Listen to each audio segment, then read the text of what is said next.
Hello student, मैं मनोज जोगी एक बार फिर से आप सभी विद्यार्थियों का आदर्श एजुकेशन ग्रुप ऐप पर स्वागत करता हूं। आदर्श एजुकेशन ग्रुप ऐप के अंतर्गत आप सभी विद्यार्थियों को सरफेस का इंस्टीट्यूट के द्वारा ऑनलाइन क्लासें उपलब्ध कराई जा रही है। दोस्तों, हमने कल तक गाउस के 6 अनुप्रयोग पूरे पढ़ चुके थे। आज हम बात करने वाले हैं आवेशित चालक की सतह पर बल। आज के जो टॉपिक का नाम है 12th फिजिक्स लेसन नंबर 2, आज का टॉपिक है आवेशित चालक की सतह पर बल। दोस्तों, यह 2018 में पूछा गया क्वेश्चन था। इससे पहले भी कई बार पूछा गया। दोस्तों, आवेशित चालक की सतह पर लगने वाला बल क्या होता है, इसके बारे में हम जानकारी प्राप्त करेंगे। ये टॉपिक बहुत सिंपल है, बस आप लोगों को ध्यानपूर्वक बस इसके चित्र के बारे में समझना है। जैसे ही आप लोग इस चित्र को ध्यानपूर्वक समझ लोगे, आपको इस टॉपिक से संबंधित सारी समस्याएं सॉल्व हो जाएगी। ठीक है दोस्तों, तो सबसे पहले मैं बात करूंगा चित्र के बारे में। मैं जैसे ही आप लोगों के सामने चित्र बनाऊंगा, आप लोगों को ध्यानपूर्वक उस चित्र को देखना है। चित्र को ध्यानपूर्वक देखने के बाद ही अपन को आगे की बात करने वाले हैं। दोस्तों, क्या है आवेशित चालक की सतह पर बल? मेरे को क्या बनाना है? मैंने एक आवेशित चालक बना दिया है। आवेशित चालक है। चालक को जब आवेश दिया जाता है तो संपूर्ण आवेश उसके पृष्ठ पर एक समान रूप से वितरित हो जाता है। मैं आप लोगों को ये चीज बता चुका हूं। ठीक, अगर कुचालक होता तो आवेश अंदर की ओर जाता। मैंने इसको आवेश दिया क्यों? ठीक है दोस्तों, अब आप लोगों को मैंने ये भी बता रखा है कि अंदर विद्युत क्षेत्र की तीव्रता का मान 0 होता है। अंदर विद्युत क्षेत्र की तीव्रता 0 क्यों होती है? क्योंकि अंदर कोई आवेश नहीं होता है। बाहर विद्युत क्षेत्र की तीव्रता कुछ ना कुछ होती है, मैंने ये भी समझा रखा है आपको। अब मेरे को कुछ नहीं करना है दोस्तों। इस चालक के एक बिंदु अंदर लूंगा, एक बाहर लूंगा। मानो मैंने एक बिंदु बाहर लिया, उस बिंदु का नाम है P1। एक बिंदु मैंने अंदर लिया, उस बिंदु का नाम है P2। ठीक है दोस्तों, P2 वाले बिंदु पर विद्युत क्षेत्र की तीव्रता का मान अलग होगा। P1 वाले बिंदु पर विद्युत क्षेत्र की तीव्रता का मान अलग होगा, लेकिन P2 पर विद्युत क्षेत्र की तीव्रता का मान 0 होगा। इसका कारण क्योंकि अंदर कोई आवेश स्थित नहीं है। मैं क्या करता हूं, इस चालक पर आवेश एक अल्पांश ले लेता हूं।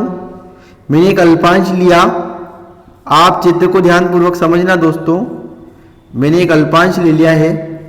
इस अल्पांश का नाम है AB। अल्पांश का नाम कितना है दोस्तों? AB। और मैंने यह एक बिंदु लिया C। देखो, आपको एक चीज बहुत ध्यानपूर्वक समझिए। AB तो अल्पांश वाला हिस्सा है, जबकि A, C और ये B ये बचा कुचा हिस्सा है। ये चालक कितने भागों में बट चुका है? 2 भागों में। एक भाग तो कौन सा होगा? इसका अल्पांश वाला। और एक भाग कौन सा होगा? जो अल्पांश वाला नहीं है। कौन कौन सा भाग हो गया बेटा अपना? एक भाग तो हो गया अल्पांश वाला, और एक भाग कौन सा हो जाएगा अपने पास? बिना अल्पांश वाला। ठीक है दोस्तों, अब अल्पांश के कारण विद्युत क्षेत्र की तीव्रता अलग होगी और इस भाग के कारण विद्युत क्षेत्र की तीव्रता अलग होगी। मान लो अल्पांश के कारण विद्युत क्षेत्र की तीव्रता E1 और दूसरे भाग के कारण विद्युत क्षेत्र की तीव्रता कितनी होगी? E2। दोनों एक ही दिशा में हो गए। कारण अगर दोनों विपरीत दिशा में होंगे तो विद्युत क्षेत्र की तीव्रता P1 पर 0 हो जाएगी, जबकि बाहर विद्युत क्षेत्र की तीव्रता का मान 0 नहीं होता है। लेकिन अंदर वाले भाग के कारण विद्युत क्षेत्र की तीव्रता की दिशा एक इस साइड होगी तो दूसरी अपना विपरीत दिशा में होगी। कारण जब तक ये एक दूसरे के विपरीत नहीं होंगे, एक दूसरे के मान को निरस्त नहीं कर पाएंगे, और जब एक दूसरे के मान को निरस्त नहीं कर पाएंगे तो E का मान 0 नहीं आएगा। समझ में आ चुका? E का मान 0 के लिए क्या किया? एक विद्युत क्षेत्र की तीव्रता तो इधर ले ली और एक इधर ले ली। E1 किसके कारण है? अल्पांश के कारण है, जबकि A और बच्चे कुचे भाग के कारण विद्युत क्षेत्र की तीव्रता का मान कितना अपने पास? E2। तो आप सबसे पहले ध्यानपूर्वक इस चित्र को बना लीजिएगा। आप जैसे चित्र बना लोगे मैं आगे की बात करूंगा।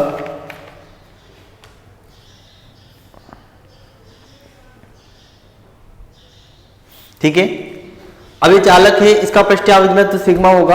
आपने चित्र बना लिया होगा। अब मैं चित्र के बारे में आप लोगों को लिखवाने वाला हूँ। आप लोगों को मैं चित्र के बारे में एक बार समझा देता हूँ। आपने एक चालक लिया, चालक को आवेश दिया Q, इस चालक का पृष्ठ आवेश घनत्व क्या होगा, सिग्मा। इसमें आपने दो बिंदुओं की कल्पना की, एक तो बाहर लिया, एक अंदर लिया। अंदर विद्युत क्षेत्र की तीव्रता 0 होती है, इसलिए विद्युत क्षेत्र दो भागों कारण लगने वाले विद्युत क्षेत्र एक दूसरे के विपरीत होंगे। बाहर विद्युत क्षेत्र की तीव्रता 0 नहीं होती है, इसलिए एक दूसरे के समांतर होंगे, मतलब एक ही दिशा में होंगे। अब हम बात करेंगे चित्र के बारे में।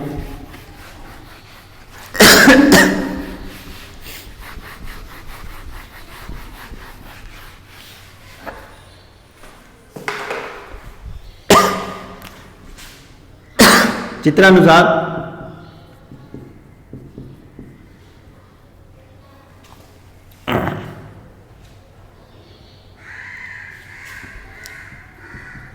एक चालक की सतह पर, चित्रानुसार एक चालक की सतह पर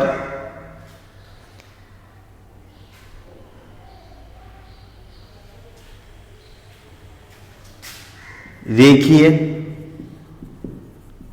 पृष्ठ आवेश घनत्व लिखो आप, पर पृष्ठ आवेश घनत्व सिग्मा है। पृष्ठ आवेश घनत्व का मान कितना है, सिग्मा है। अब अपन ने क्या किया, इस चालक को Q आवेश देने पर संपूर्ण आवेश चालक के पृष्ठ के बाहर, चालक के पृष्ठ पर एक समान रूप से वितरित हो जाता है, एक समान रूप से वितरित हो जाता है। इस चालक के अंदर व बाहर हम दो बिंदुओं P1 व P2 की कल्पना करते हैं। ठीक है दोस्तों, आप नोट कर लीजिएगा।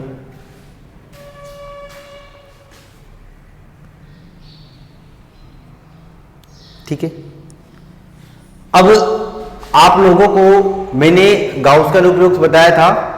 चालक के पृष्ठ के बाद विद्युत क्षेत्र की तीव्रता का मान होता है सिग्मा अपॉन एप्सिलॉन नॉट। आप गाउस के नियम का अनुप्रयोग में देख सकते हो, चालक पट्टिका के कारण विद्युत क्षेत्र की तीव्रता। आप लोग यहां तक नोट कीजिएगा। आप यहां नोट करने के बाद मैं बिंदु P1 पर विद्युत क्षेत्र की तीव्रता कितनी होगी उसके बारे में लिखाऊंगा, और बिंदु P2 पर विद्युत क्षेत्र की तीव्रता कितनी होगी उसके बारे में मैं आप लोगों को लिखाऊंगा। आप लोगों ने यहां तक नोट कर लिया होगा। अब हम बात करेंगे P1 पर विद्युत क्षेत्र की तीव्रता कितनी होगी, वो मैं आप लोगों को डायरेक्ट लिखाऊंगा। P2 पर विद्युत क्षेत्र की तीव्रता कितनी होगी मैं आप लोगों को वो समझाऊंगा। ठीक है दोस्तों,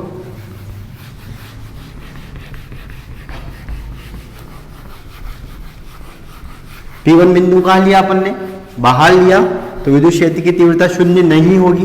P2 कहाँ लिया, अंदर लिया, तो विद्युत क्षेत्र की तीव्रता का मान 0 होगा। ठीक है दोस्तों, हम जानते हैं कि आवेशित चालक के पृष्ठ के बाहर विद्युत क्षेत्र की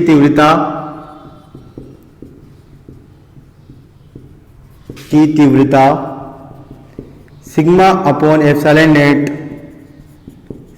एप्सिलॉन नॉट होती है। अतः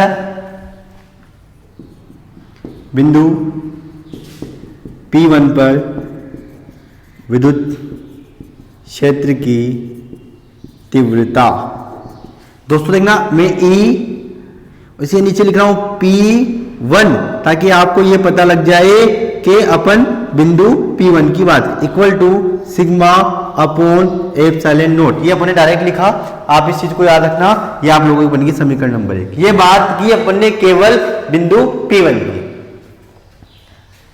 फिर आगे लिखेंगे चालक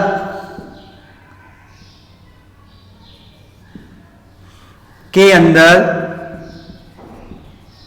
विद्युत क्षेत्र की तीव्रता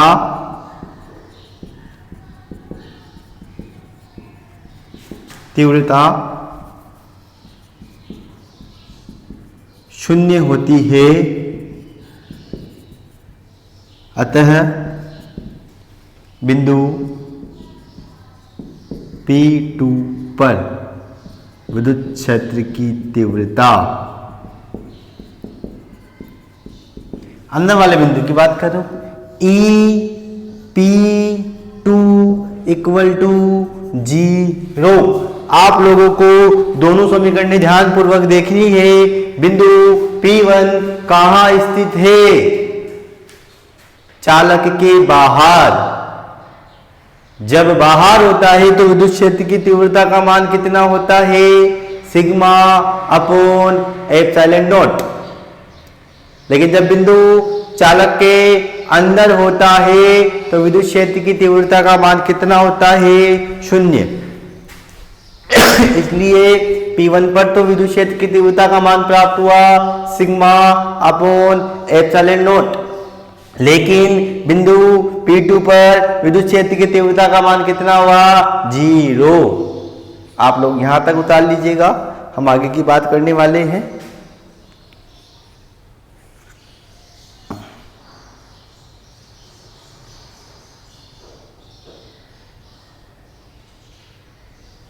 ठीक है दोस्तों, अब मैंने क्या किया था आप मुझे बताइए।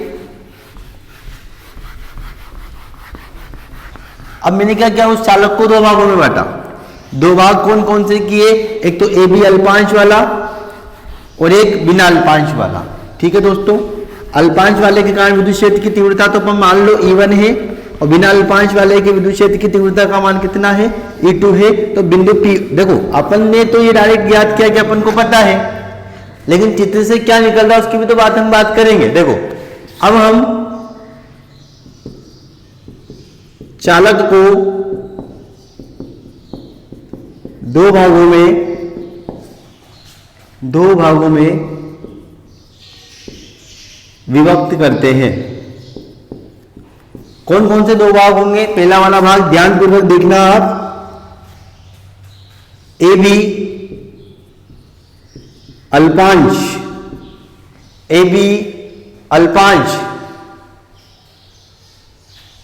इसका अपन क्या लेते हैं? DS।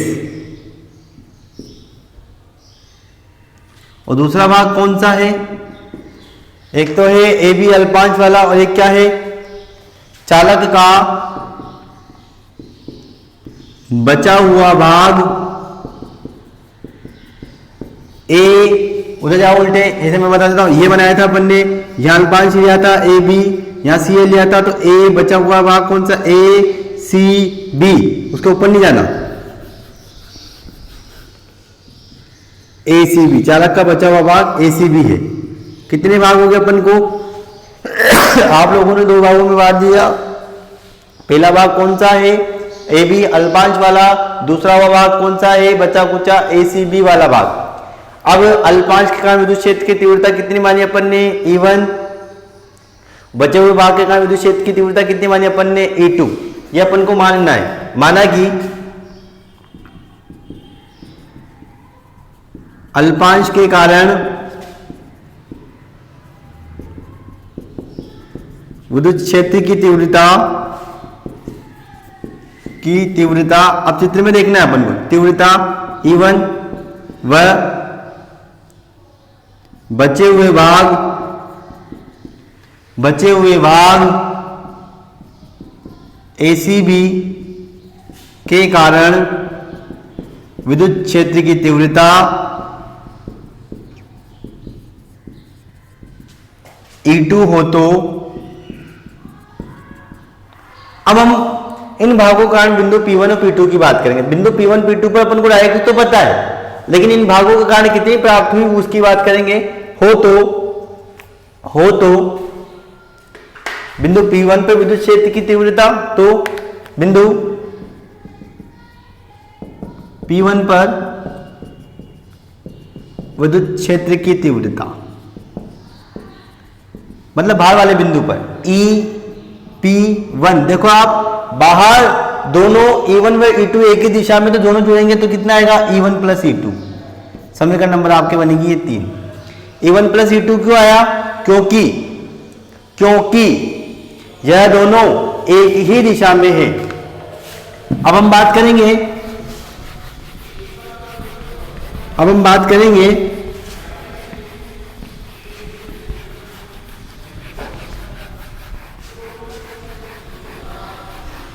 बिंदु P2 पर विद्युत क्षेत्र की तीव्रता की बात आप लोग करोगे।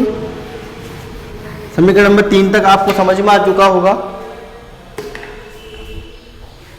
इसी प्रकार बिंदु P2 पर विद्युत क्षेत्र की तीव्रता EP2 बराबर E1 माइनस E2।